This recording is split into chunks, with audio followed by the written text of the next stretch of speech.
Bismillahi wa salatu wa salam ala rasulihi kareem. Assalamu alaikum wa rahmatuhu ta'ala wa barakatuhu.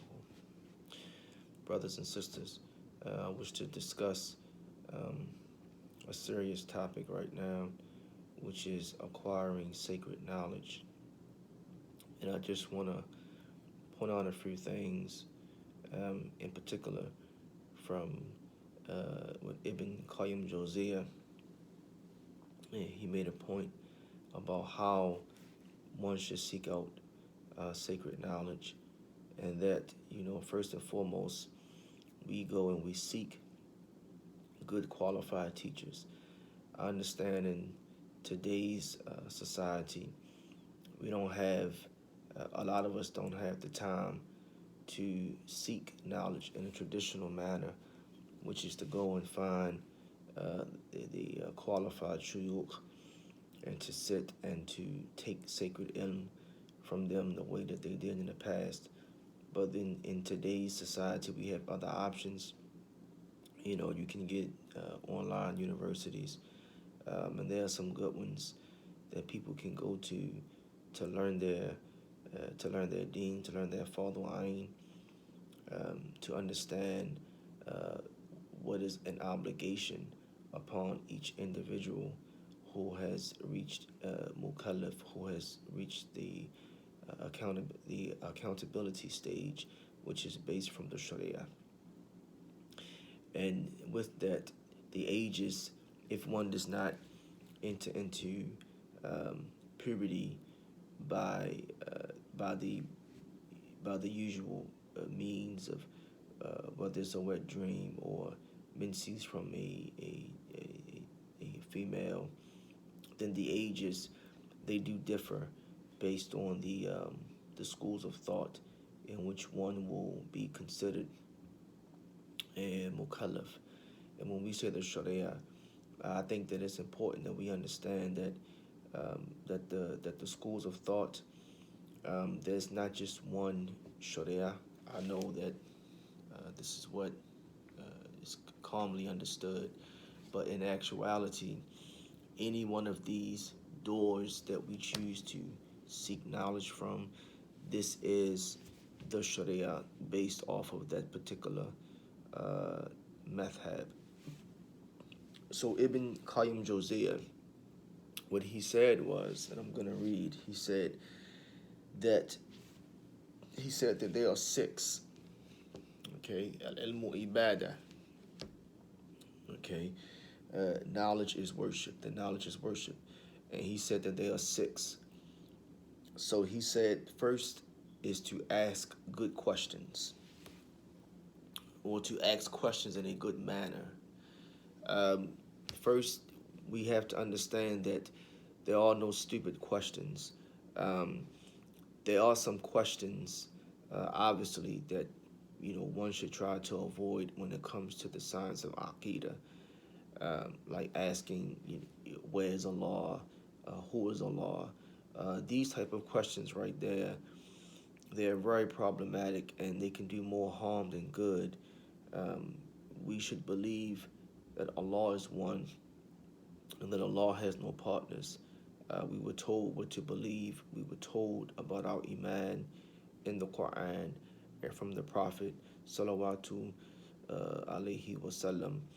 And Allah is telling us in the Quran, amana rasul bima unzila ilayhi min rabbihi wal mu'minun kulan amana billahi wa malaikatihi wa kutubihi wa rasulih. So we are told from the Quran, what do we have faith in? That we have faith that we have faith in the messengers. We have faith in the books. We have faith in the angels.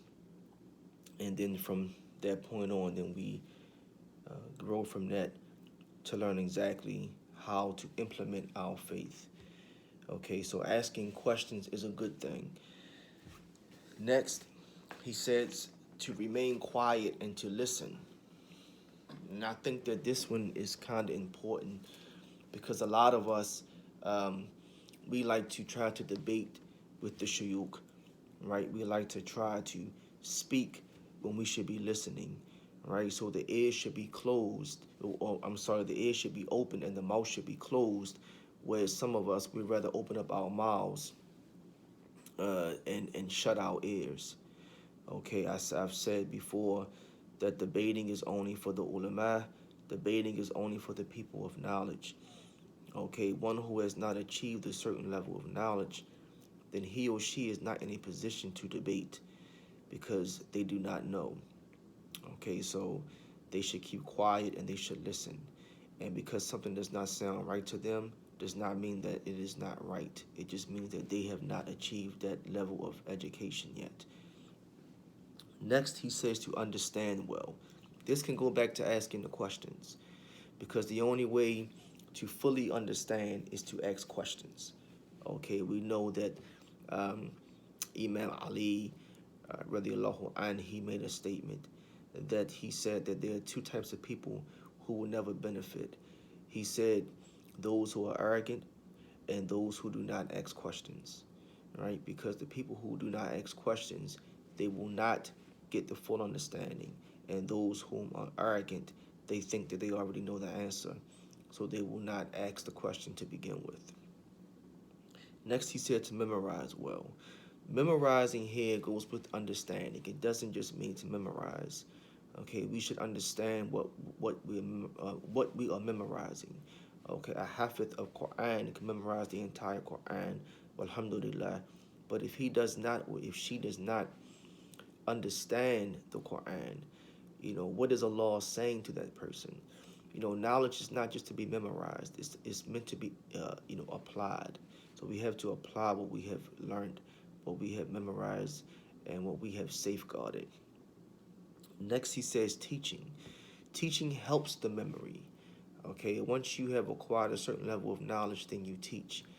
Imam Malik, radiallahu an, Imam Malik, at 17 years of age, he was given permission by 70 of the highest ulama of his time to give the fatwa, and he started teaching at the age of 21.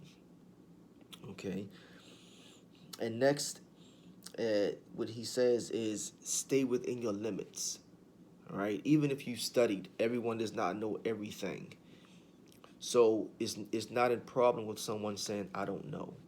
Imam Malik, he was brought 42 questions, okay, and for 38 of those questions, he said La adri, I do not know. Okay, I do not know. So we should stay within the limits. So the student, he said, Imam Malik, we've traveled all of this way to get the answers from the scholar of Medina. What do I tell my people when I go back? Imam Malik said, you tell them that Malik said he does not know. So to say that we do not know is part of the deen. Okay, Allah has not placed us with knowledge for every single matter. Alhamdulillah, the knowledge that we have, we implement and we teach, but we do not know every single thing. This is very important that we understand this. Seeking knowledge is extremely important, and how we seek it is important. As I said, finding good qualified teachers. And when we hear people who talk negatively about, like I always say, about certain madhahib or this, that, and the third, and obviously these people, uh, they just have no clue of how knowledge is taken. Okay, because with knowledge comes fear of Allah.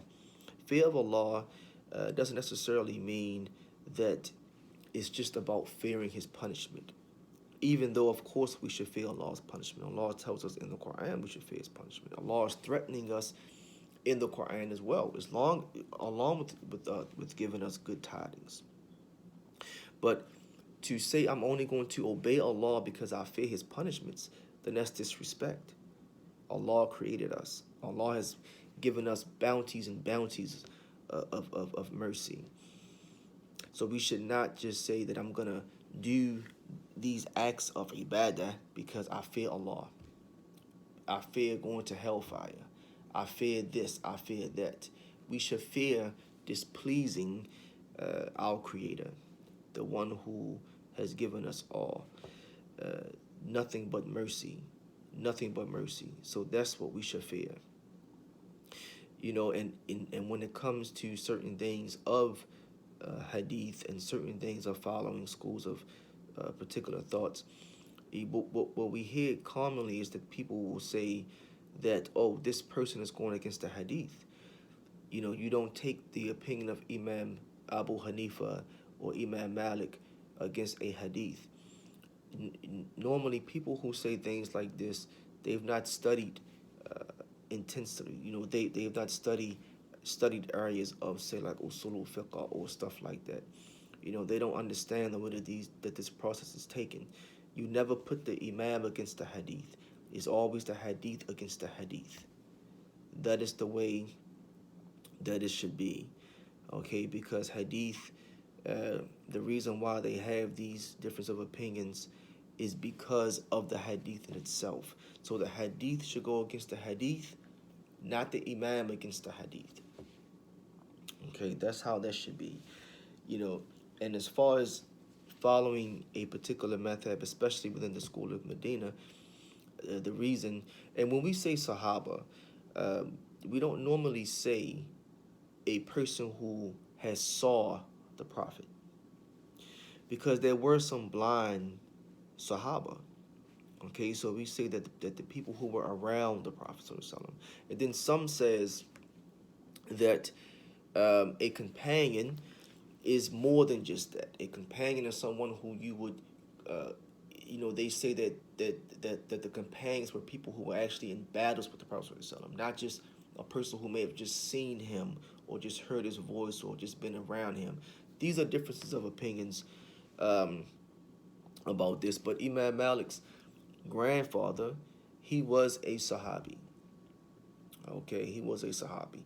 So we can imagine the way Imam Malik took his knowledge from growing up in a house um, full of nothing but knowledge from the Sunnah. Okay, and then you have the tabi'in, who were people who were surrounded by the Sahaba. Okay, they learned from the Sahaba, and obviously a Sahabi, he will overtake a tabi'in uh, when you're dealing with judgments and things of this nature and understandings. But this is just to say that Imam Malik himself was deemed to be a tabi'in. Okay, so he was a follower of the followers. Okay, now Imam Malik's brother, ironically, he was actually the most studious between those two in the beginning. Imam Malik himself, his dream was to actually be a singer. He wanted to be a singer. Um, but his brother was the most studious. And one day his father, he asked them both a question, and Imam Malik did not know, and his brother knew. So at that point in time, Imam Malik, he really got, studious, more studious, and he started studying at a high rate, to the fact that he had become the Imam of Medina. Okay, and another important thing, and then I'm gonna close, is teaching our children. Okay, we need to teach our children. We need to have our children, I guess, take on for us. Once, when we get too old, or Imam Malik's daughter, she memorized the entire Muwatta. And whenever they would have a daughter, sometimes she would sit behind sit behind a wall or something like that, and she would listen. And when the people would recite the Muwatta, whenever they would make a mistake, she would tap, and this would give Imam Malik the understanding that someone is just messed up if he missed it. So if he missed it and she caught it, then she would tap, and then she would have, or he would have, that student correct what they said. Another important thing is how we seek knowledge. We have to understand that knowledge does not come to us. We go to knowledge. Right? Talabul ilm faridatun wa ala kulli muslimun. That seeking the knowledge is an obligation. You are obligated to go and seek this knowledge. Okay, it is not the fact that the